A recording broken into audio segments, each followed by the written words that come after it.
बचपन से ही दिखने में सुंदर नहीं थी, लेकिन अमीर बाप की बेटी सृष्टि पर उसकी माँ जान छिड़कती। मेरी बेटी कितनी प्यारी है, भगवान सबको सृष्टि जैसी बेटी दे। सृष्टि धीरे धीरे बड़ी होती है। एक दिन सृष्टि की सहेली कहती है, तू दिखने में कितनी अजीब सी है, लेकिन मैं जानती हूँ हम सब में सबसे अच्छी शादी तो तेरी ही होगी। तेरे पापा अमीर जो हैं। और बता नहीं सकते यार, दहेज तो हर कोई देता है, ये क्या ज्यादा ले जाएगी अपने पति के लिए? अरे बड़े शहर में कोठी है इसके पापा की। अरे पापा की है ना, कौन सी इसकी है? इसकी होती तब तो कोई भी लड़का इससे शादी कर लेता। अरे पापा की मतलब पापा की है तो मेरी ही है ना? किसने कहा? अब तेरी तो तब होगी ना जब तेरा भाई ना हो। वैसे भी शादी के बाद सारी प्रॉपर्टी भाई के नाम होती है। सृष्टि समझ जाती है कि उसे किसी भी हालत में माँ बाप की सारी प्रॉपर्टी को अपने नाम करना है, लेकिन कैसे? एक दिन सृष्टि का भाई शीनू कहता है, बहन क्या कर रही है? तुझसे एक बात करनी है। अरे हाँ करना, मैं तो तेरी बहन हूँ।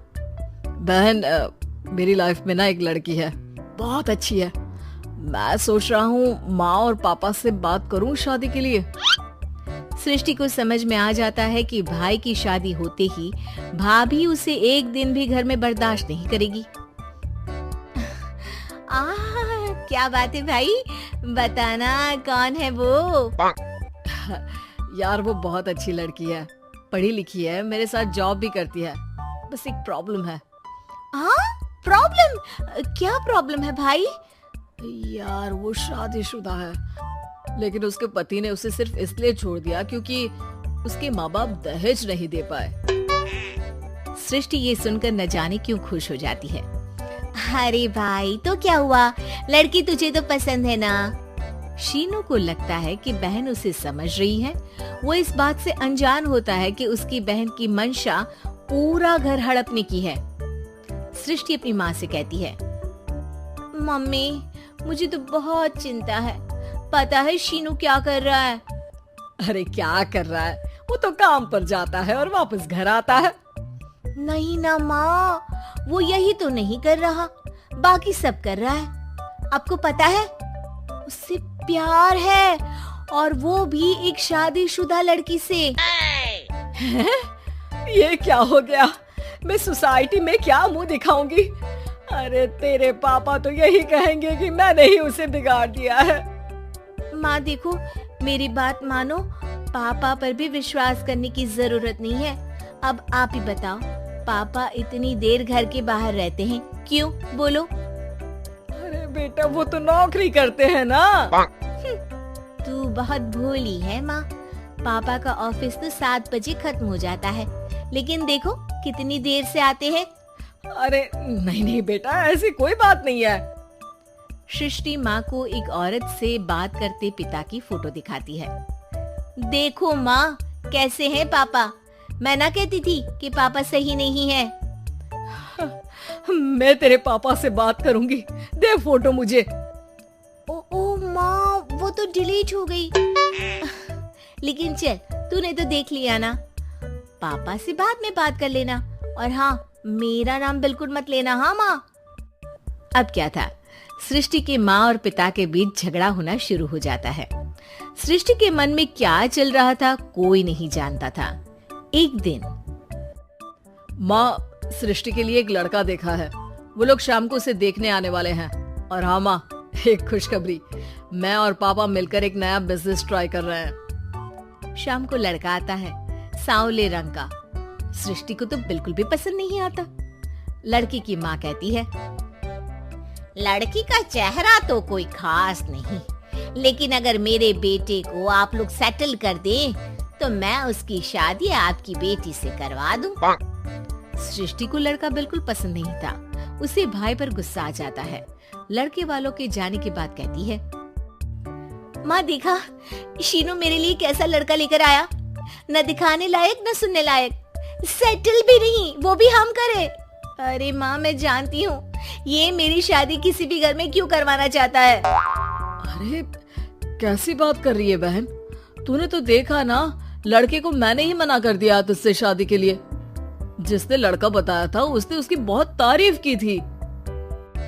बात आई गई हो जाती है, लेकिन सृष्टि का मन शांत नहीं होता। क्या करूं, कुछ समझ में नहीं आ रहा।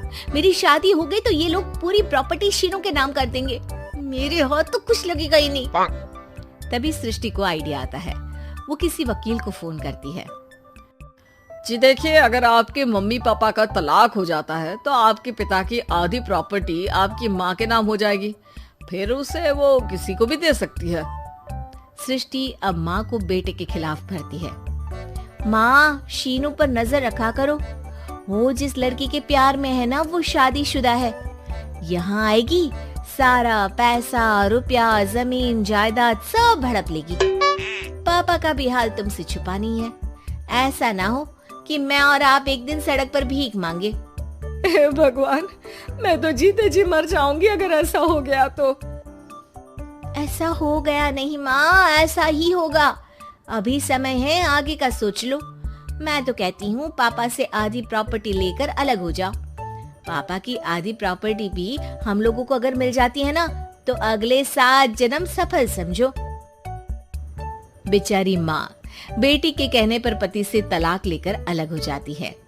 सृष्टि अब पैसों से गाड़ी और अपने दूसरे महंगे शौक पूरे करने लगी। उसके दोस्त भी उसके पैसे इस्तेमाल करते। सृष्टि, कल तुम कहाँ थी? मैं सारा दिन घर पर अकेली थी। तो मैं क्या करूं? मैंने ठेका तो नहीं लिया है ना तुम्हें संभालने का। माँ को सृष्टि से ये उम्मीद नहीं थी। वो बैठकर रोने लगती है। वहीं उसका पति यानी कि सृष्टि के पिता आ जाते हैं। मैं जानता था कि तुम्हारा यही हाल होगा, तो आपने मुझे रोका क्यों नहीं? मैं रोकता तो तुम रुकती क्या? सृष्टि के कहने पर तुमने मुझ पर अपने बेटे पर शक किया, लेकिन तुम ये भूल गई कि कैसे हम दोनों ने मिलकर जीवन में इतना सब खड़ा किया। माँ पति के गले लग जाती है। मुझे माफ कर दीजिए, मैंने आपकी कमाई का एक बड़ा हिस्सा गवा दिया।